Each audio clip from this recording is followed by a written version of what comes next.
C'est-à-dire que du jour au lendemain, la petite lycéenne que j'étais, qui chantait dans les MJC, qui chantait pour sa ville, dans les festivals, ou qui faisait des premières parties comme ça d'artistes de sa région, se retrouve d'un seul coup sur TF1 et c'est énorme en fait, c'est énormément de pression.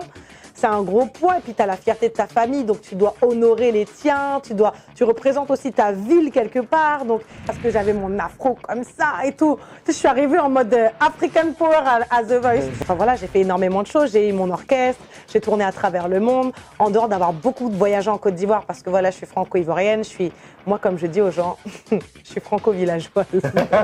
Ma mère, elle écoutait ça pendant toute mon enfance. Oh, come on, doudou. Oh, je savais que ça allait venir.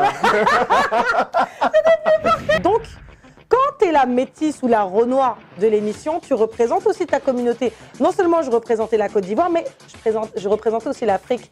Je représentais la banlieue parce que j'ai grandi en banlieue et je représentais aussi la double nationalité, tu vois. C'est représenter la métisse, il n'y en avait pas beaucoup en fait. Donc, je représentais beaucoup de choses. Je représentais aussi cette génération qui était rap R&B parce que j'avais déjà été présentée en tant que la rappeuse du château.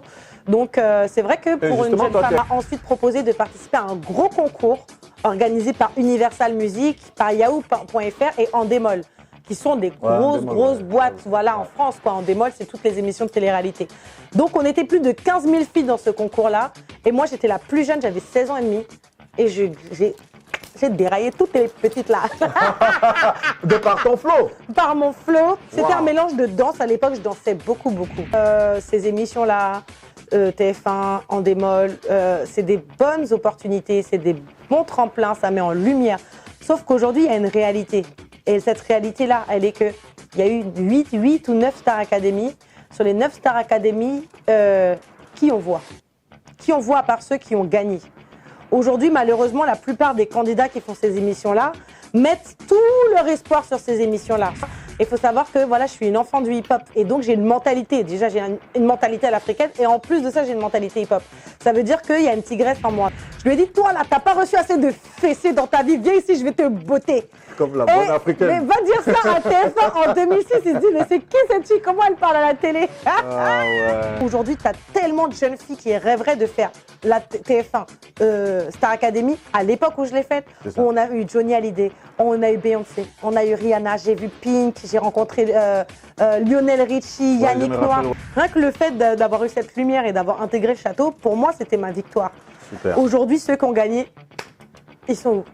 Voilà. Après, je veux dire, en fait, on te donne cette lumière-là, mais c'est là que le combat artistique commence réellement pour moi, en fait. Et 14 ans après, on te retrouve sur le plateau de The Voice. Voilà, 14 ans après. Qu'est-ce qui t'amène à revenir encore te mettre dans une telle compétition où tu connais justement les causes? Mais la fille est maso. J'ai fait la République dominicaine, j'ai fait les États-Unis avec ma musique. Voilà, et aujourd'hui, maintenant, j'ai envie de m'imposer davantage avec ma musique parce que je me sens prête et parce que je me sens arrivée à une certaine maturité artistique. Il y avait la Eloïcha de 18 ans, là, la petite rebelle qu'on a vue, voilà, son caractère là, qui chantait, qui rappait. Aujourd'hui, voilà Eloïcha, 31 ans, beaucoup plus femme, beaucoup plus affirmée. Et qui arrive avec une vraie voix qu'elle a travaillée. Now I like dollars, I like diamond, I like stunning, I like shining, I like $1 million deals. Where's my pen? Bitch, I'm signing. I like those Balenciagas, the one like look like socks. I like going to the jeweler. Je suis arrivée sur ce plateau. Nikos m'a reconnu. Nikos était super content de me voir. Ouais. Il est vraiment, tu te rappelles, il était super chaleureux. Ça m'avait tellement touchée. Il avait des anecdotes de moi et tout parce que déjà à l'époque aussi, il croyait en moi. Hello mes alphas, c'est Eloïcha Izeda pour le site actupeople.net. Retrouvez-moi sur le site et sur la chaîne YouTube. On va finir comme il se doit avec un petit peur rien que pour vous. 3, 4.